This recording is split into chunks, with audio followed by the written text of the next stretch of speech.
ठीक है, question number 5 exercise 6.3 question number first का 5th। ठीक है, डाउट में है, ये इसको कलेक्ट करते हैं। यहाँ पर ए है, यहाँ बी है और ये सी है। यहाँ 2.5 है। हाँ, लिखेंगे कैसे, मेन बात हुआ है, यही तो क्वेश्चन है, लिखना कैसे। और यहाँ पे 3 है और ये यहाँ पर इस तरीके से। ठीक है, ये 80 है, यहाँ ई है, यहाँ पे डी है, यहाँ पे एफ है और यहाँ पे 6 है और यहाँ पर 5। आइए स्टार्ट करते हैं। अच्छा पहले मुझे बताओ, ये सिमिलर है क्या? नहीं है, सिमिलर है। ठीक है, आपको नहीं पता, नहीं आप मत बोलो, you know nothing about it. अरे आपको कुछ नहीं पता बाबू, आप बस पबजी खेलो जाके घर पे बैठ के। इधर देखिए, ये एंगल है, ये एंगल है, तो आजू बाजू की साइडें प्रोपोर्शनल होनी चाहिए ना। चलो इधर 2.5 है, इधर कुछ भी नहीं लिखा है, जबकि इधर लिखा होना चाहिए था। लिखा यहाँ पर है, तो इसमें एस ए एस प्रॉपर्टी लग सकती है क्या? नहीं लगेगी। इस तरफ से तो ठीक है, ऐसे एस को अलाउ है, लेकिन इधर से तो बिल्कुल भी अलाउ नहीं है। तो लिखेंगे कैसे? आइए लिखते हैं। सबसे पहले in triangle ABC and triangle D E F. आप लिखोगे एंगल ए, एंगल एफ के इक्वल है, रीजन 80 डिग्री ईच, दोनों के दोनों कैसे। फिर आप लिखोगे ए बी अपॉन में डी एफ, इनका रेशियो निकाल रहे हैं हम लोग। 2.5 अपॉन में 5, पॉइंट हटाएंगे, नीचे क्या लग जाएगा 10, 25 से काट लेंगे 1 बार पे, यहाँ 2 बार पे, तो रेशियो आएगा 1/2। अच्छा नेक्स्ट अगर मैं रेशियो देखूं इसका, तो इधर AC का रेशियो होना चाहिए, क्योंकि 80 के साइड में AC है, BC नहीं है भाई। ऐसे एस के लिए एंगल बीच में होना चाहिए, तो इधर से ये साइड है, तो इधर से ये वाली साइड चाहिए ना कि ये वाली साइड। तो हम लोग रेशियो किसका निकालेंगे? AC अपॉन में इधर क्या आएगा EF, इधर आएगा EF। भाई AC की वैल्यू आपको पता ही नहीं है, EF की तो पता भी है। तो अब आप यहाँ पे लिखोगे कि आपका AB अपॉन में DF नॉट इक्वल है AC अपॉन में EF के। Hence triangle ABC not similar, या फिर ऐसे लिख दीजिए, डायरेक्ट लिख दीजिए नॉट सिमिलर टू ट्राइंगल। मैं देखो आपको बिल्कुल लगाने तो देख लो ना, एक ही जगह क्या चल रहा है, F और नॉट सिमिलर को साइन। ट्राइंगल FE, इस तरीके से आपको इसको प्रेजेंट जरूर करना है। ठीक है, बोले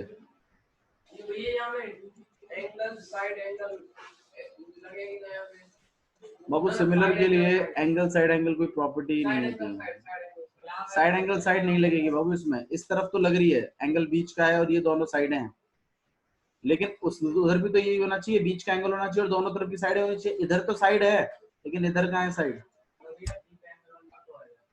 अगर बी पे बनता तो आ जाता, सही कह रहा है। अगर ये एंगल 80 की जगह अगर यहाँ होता ना बी पर, तो बात बन जाती। 80 डिग्री दोनों साइडें आजू बाजू की हैं, इधर भी 80 डिग्री दोनों साइडें आजू बाजू की, फिर तो साइडों के बस रेशियो चेक करते, इसके साथ इसके साथ, इसका इसके साथ, 1/2 और एंगल बराबर। तो ऐसे एस प्रॉपर्टी से दोनों ट्रायंगल क्या हो जाते हैं, सिमिलर हो जाते, तब हो जाता। बिल्कुल सही कह रहे हैं, बोले क्या क्या। एक एंगल ए पे दे रखा होता, एक सी पे दे रखा होता, हाँ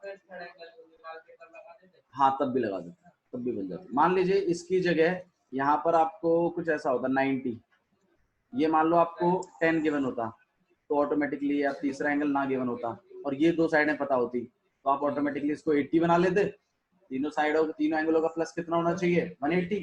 2 से 100 बन रहा है, तीसरा वाला 80 बनाएगा, फिर 80 80 फिर ऐसे करके फिर काम हो जाता। फिर आया समझ में? ठीक है, तो इस तरीके से आपने एक क्वेश्चन करना है, थोड़ा दिखाना पड़ेगा कि नॉट सिमिलर भी है।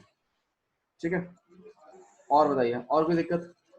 क्वेश्चन नंबर 2 कंटिन्यू करें, पक्का? ठीक है, आपने फेयर कॉपी में करना है सब कुछ, ठीक है। और अगर समझ में नहीं आ रहा तो आप पूछ भी सकते हैं, ऐसी कोई बात नहीं है।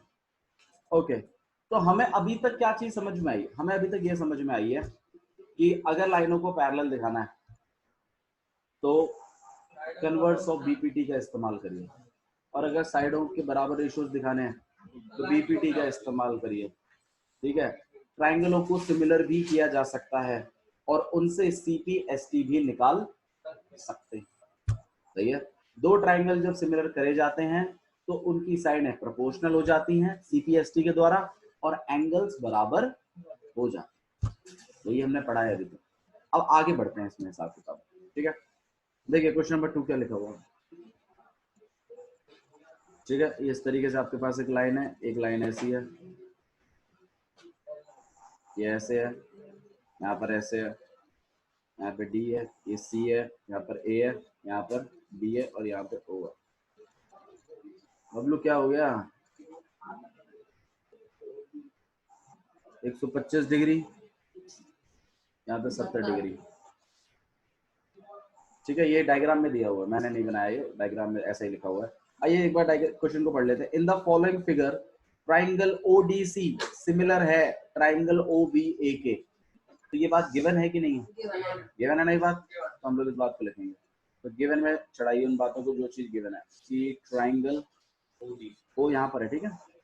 तो triangle ODC, triangle ODC similar of triangle OBA. बात क्लियर है मेरी? समझ में आया निष्ठा? Yes sir. ठीक है, ओके।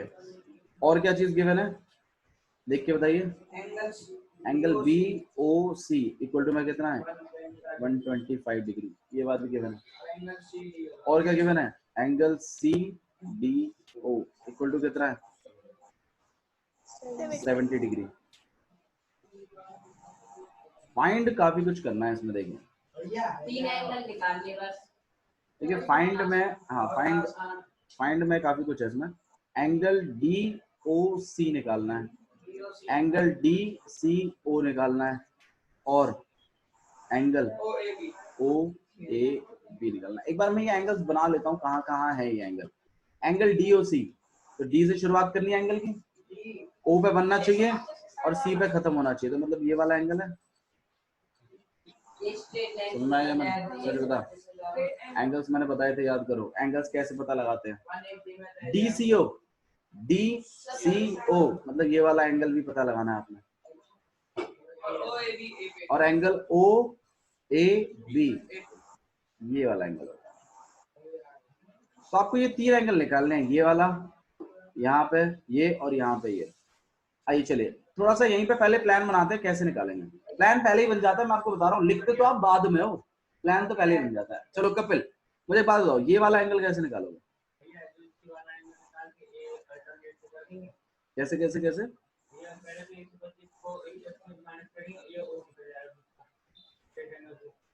ए ओ तो कोई एंगल ही नहीं है। अबे नाम बता कौन से एंगल की बात कर रहा है? डी ओ सी वाला एंगल निकल जाएगा, वेरी गुड, लेकिन लीनियर पेयर के थ्रू। भाई देखो ये एक स्ट्रेट लाइन है, ये क्या है? एक स्ट्रेट लाइन।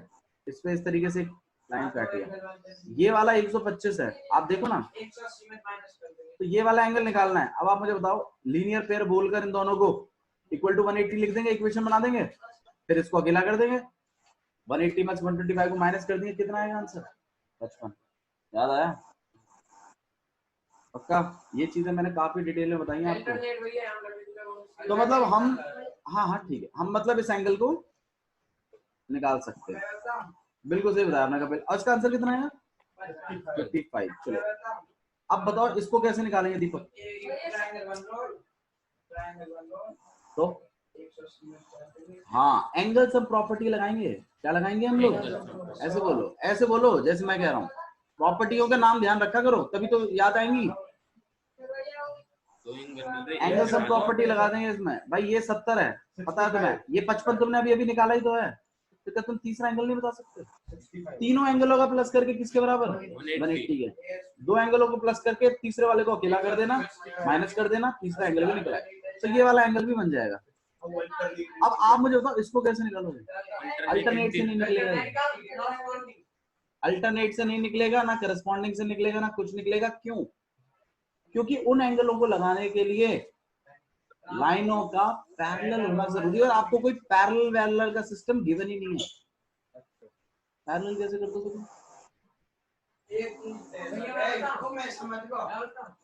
बोल।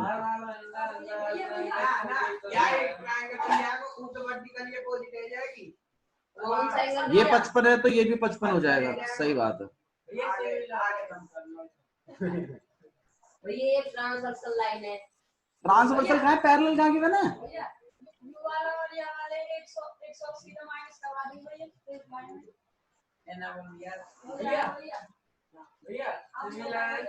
हाँ, ये दोनों ट्राइंगल कैसे है बावड़ो? देख ही नहीं रहे हो तुम। सिमिलर हैं, ये वाला ट्राइंगल इस वाले ट्राइंगल के सिमिलर हैं, और सिमिलर ट्राइंगलों के एंगल भी सीपीएसटी से निकालेंगे उसको, और फिर उसकी जगह उस वाले एंगल को चला देंगे। नहीं है? मुश्किल है क्या? हाँ, आपने बताई कि एक साइड में दो एंगल बनेंगे तो 180 बाबू उसके लिए लाइनों का पैरेलल होना जरूरी है। हाँ, वर्टिकल तो चल जाता है, मैं समझ गया। तू ये कह रहा है ना, इसको निकाल दो। ये 125 है, मैं भी तो कह रहा हूँ ले। अब बता और किसकी कह रहे हो? बता।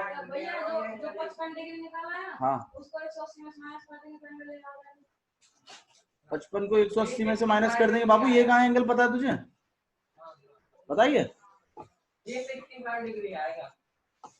नहीं समझ में आ रहा मैंने क्या बोला है? पक्की लिखे? आओ चलो लिखते। झूठ बोला है निखालस।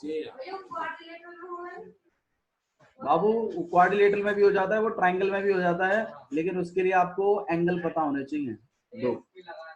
जो जैसा हमने एंगल सम प्रॉपर्टी ऊपर लगाई थी, क्योंकि उसमें एक हमें 70 पता था, एक 55 पता था, तो हमने तीसरा निकाल लिया।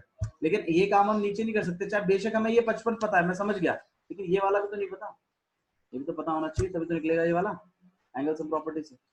तो इसको हम एंगल सम प्रॉपर्टी से नहीं कर पाएंगे, और ना आप इसको अल्टरनेट इंटीरियर या एक्सटीरियर या जो भी चीज आपके मन में कर रही है उससे भी नहीं कर पाएंगे, क्योंकि उसके लिए लाइनों का पैरेलल होना जरूरी है, और ऐसा कोई पैरेलल वाला सिस्टम गिवन नहीं है। तो सिमिलरिटी का इस्तेमाल करते हुए, सीपीएसटी का इस्तेमाल करते हुए हम इस काम को बोलिए तो हो जाता अल्टरनेट इंटीरियर से। करस्पॉन्डिंग से सेम साइड पे चाहिए, एक बाहर का एक अंदर का। कहाँ है बाबू? आप एक इधर का बता रहे हो, एक इधर का बता रहे हो, और इसकी बात कर रहे हो?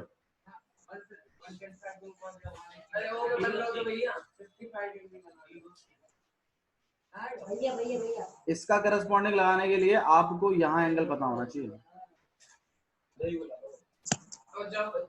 सब एक बाहर का एक अंदर का करके बनेगा, जैसे यहाँ बन रहा है, तब बनेगा करस्पॉन्डिंग। हाँ, रीजन नहीं, अभी मैं लिख के दिखाऊंगा आपको, चिंता मत करो। ठीक है, स्टार्ट करें सॉल्यूशन। आई सॉल्यूशन स्टार्ट करते हैं। ठीक है, बहुत इंपॉर्टेंट बेसिक है ये। अगर आपको ये क्वेश्चन समझ में आ रहे हैं ना, तो इसका मतलब आपको सिमिलैरिटी आ रहा है। ठीक है, तो आइए सबसे पहले हम लोग क्या करते हैं, पहले हम इसका पूरा हिसाब किताब निपटाएंगे। तो हम क्या करेंगे, हम यहां से शुरू करते हैं कि angle DOC plus angle VOC equal to कितना? रीजन बता दो भाई। लीनियर पे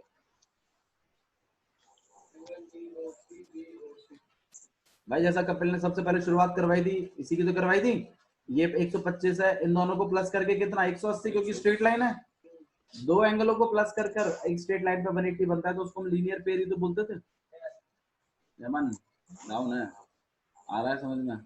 स्लो करना है और ठीक है। अगर किसी को प्रॉब्लम आ रही है समझने में तो मुझे बताइएगा, I will make it slow. ठीक है, तो angle DOC plus angle BOC मिलाकर कितना? 180। Reason linear pair. अब एंगल DOC की वैल्यू तो मुझे पता नहीं है, वो तो निकालनी भी है। DOC कहाँ मर गया? DOC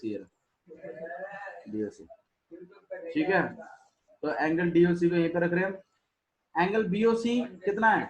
125 गिवन है ना, और यहाँ पर 180। उसका रीजन लिखने की जरूरत नहीं है, वो पता ही है आपको। तो एंगल DOC को अकेला कर रहे हैं यहाँ पर 180 माइनस 125, रीजन कितना आ जाएगा, कितना आ जाएगा? तो एंगल DOC इक्वल टू कितना आ गया, 55। क्लियर है? ओके, अब उस वाले पूरे ट्राइंगल में भी जा सकते हैं हम लोग। हाँ जी, मैं यहाँ साइड में लिख रहा हूँ, ठीक है, आप लोगों को नीचे लिखना है, लेकिन इन ट्राइंगल DOC में आ गए हम लोग। अब हम लोग लिखेंगे एंगल, अब एंगलों के प्रॉपर नाम देने हैं, क्यों? क्योंकि यहाँ पर एक एंगल नहीं बन रहा है, ये देखो, ये भी एक एंगल है, ये भी एक एंगल है, एंगल D नहीं बोल सकता मैं। अब आप चाहें तो एंगल 1, एंगल 2, एंगल 3 भी कह सकते हो, वरना आप नाम ले सकते हो, CDO, DOC और OCD। समझ में आ रहा है? तो आइए लिख लेते हैं, इन CDO प्लस में एंगल DOC प्लस में एंगल OCD इक्वल टू कितना? 180। अभिषेक रीजन बताइए। यहाँ बता भाई, तीनों एंगलों को प्लस करके 180 आ रहा है, क्यों? एंगल सम प्रॉपर्टी, ASB भी कहते हैं आप इसको, एंगल सम प्रॉपर्टी। अच्छा, CDO की वैल्यू कितनी है भैया, चेक कर लेते हैं एक बार। CDO कितनी है? 70। DOC की कितनी है? 55। अब ये भी निकाली है 55, नया घेवर है तो। और एंगल OCD इक्वल टू में कितना है? 180। 55 ही आएगा ये। प्लस कर लीजिए, कितना आएगा? 125। एंगल OCD इक्वल टू में कितना? 180। 55 आएगा, 65 नहीं आएगा। एंगल OCD इक्वल टू में 180 माइनस 125 कितना आएगा? 55। तो एंगल OCD की वैल्यू भी कितनी हो गई? लिखते चलिए, कोई बात नहीं, डायग्राम में आप लिख सकते हैं, कोई प्रॉब्लम नहीं, थोड़ा सा क्लैरिटी मिलती है। आयरे में क्या करूं? भैया अगर भैया हम यहाँ एंगल जो 70 डिग्री है और भैया OCD प्लस करके 125 के कोई भी दिखा सकता है। हाँ हाँ, वैसे भी वैसे भी आ जाता। इस वाले ट्रायंगल में जाके एक्सटीरियर एंगल से भी आप कर सकते हैं इस काम को। मैं एंगल सम प्रॉपर्टी इसलिए यूज करता हूँ क्योंकि बच्चों को क्लियर होती है, तो भी एंगल सम प्रॉपर्टी समझ में आ जाती है उनको। ठीक है, अब दोनों ट्रायंगल सिमिलर है ना, तो आप इस बात को लिखिए कि ट्रायंगल क्या नाम है इसका? Triangle ODC is similar of triangle OBA. ODC is similar of triangle OBA. Reason क्या है? गिवन है ये बात। और अगर ये ट्रायंगल सिमिलर है तो आप मुझे बताओ, क्या आपका, देखना अभी देखो, बहुत आराम से करेंगे, हमें तो ये वाला एंगल निकालना है ना, ये वाला।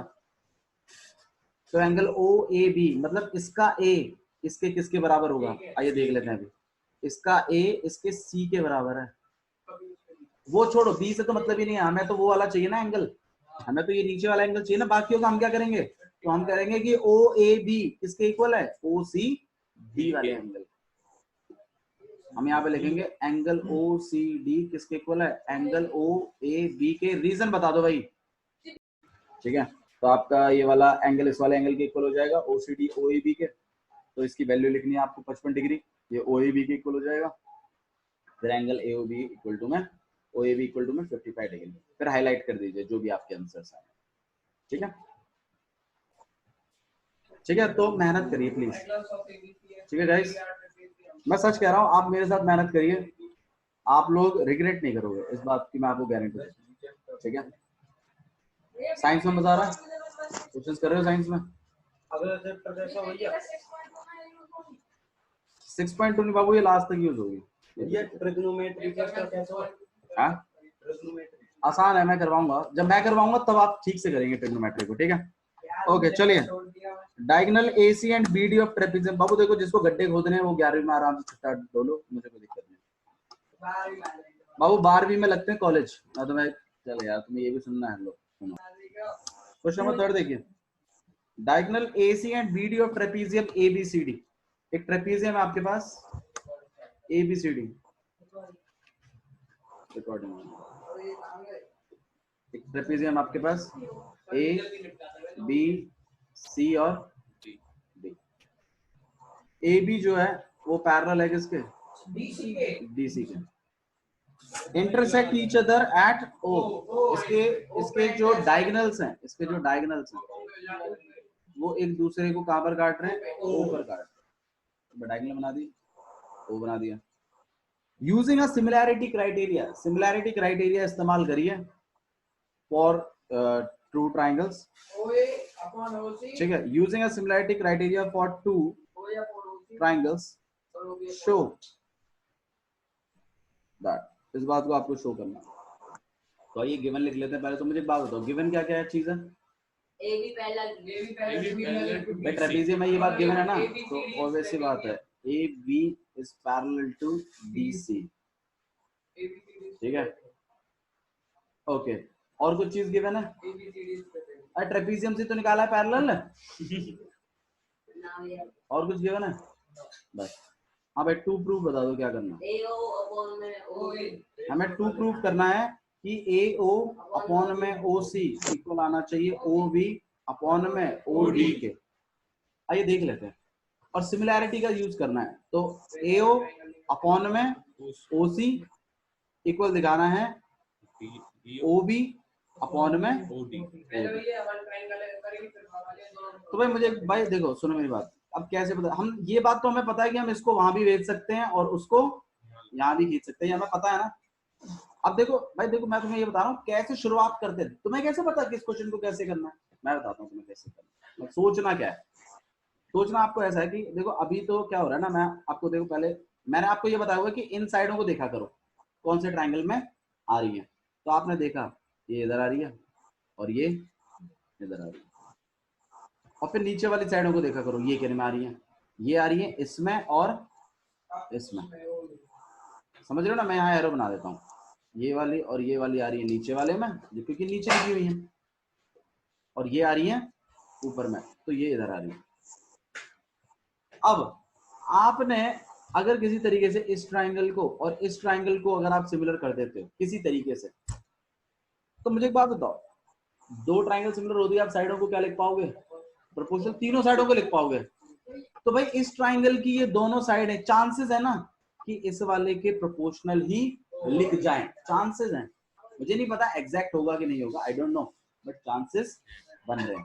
तो आप क्या करिए कि आप इस ट्राइंगल में और इस ट्राइंगल को सिमिलर करा के देखो एक बार, और फिर उसके CPST से होंगी तीनों साइडें, लेकिन आप दो ही लेना, क्योंकि आपको तो दो ही प्रूफ करवानी है ना, तीसरी थोड़ी करवानी है। मेरी बात समझ में आ रही है मैं क्या कह रहा हूँ? तो ये आपके लिए होमवर्क है कि आपने, हालांकि हम ऐसा क्वेश्चन कर चुके हैं पहले भी, हमने किया था ये क्वेश्चन जब हमने पिछली एक्सरसाइज में सिमिलैरिटी से करके दिखाया था मैंने आपको, फिर मैंने आपको बोला कि नहीं लेकिन अभी तक आपने सिमिलैरिटी नहीं सीखी, फिर मैंने यहाँ पे एक लाइन ड्रॉ करके दिखाई थी, फिर मैंने वो लाइन से करके दिखाया था आपको 9th क्वेश्चन। इसमें अब उसने बोल तो दिया सिमिलैरिटी सीख तो लिया आपने, अब ये सिमिलैरिटी से हो रहा है तो लाइन को ड्रॉ करें। अब अगर एग्जाम में अगर ये क्वेश्चन आता है तो आप सिमिलैरिटी से कर सकते हैं। ये वाला ट्राइंगल इस वाले ट्राइंगल के सिमिलर करिएगा, CPST लिखिएगा और देखिएगा क्या आपके पास ये टू प्रूफ भी आ रहा है कि नहीं आ रहा।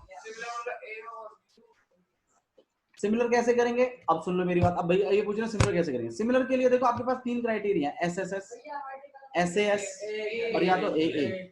मैं मुझे एक बात हो यार, ये वाला एंगल तो इस वाले एंगल के इक्वल हो गया, रीजन, और भाई ये वाला एंगल इस वाले एंगल के, क्यों? क्योंकि ये वाली लाइन अब इस वाली लाइन के पैरेलल होती है, तो अल्टरनेट एंगल्स तो AA प्रॉपर्टी से दोनों ट्रायंगल क्या हो जाएंगे? सिमिलर। सिमिलर होते ही आप इनकी CPST लिख देना, और CPST अगर ऐसी बन जाती है तो आपका काम तो हो गया ना। ऐसी ही बनेगी, क्लियर है? तो ये क्वेश्चन आपके पास होमवर्क में है। That's all for today. Thank you.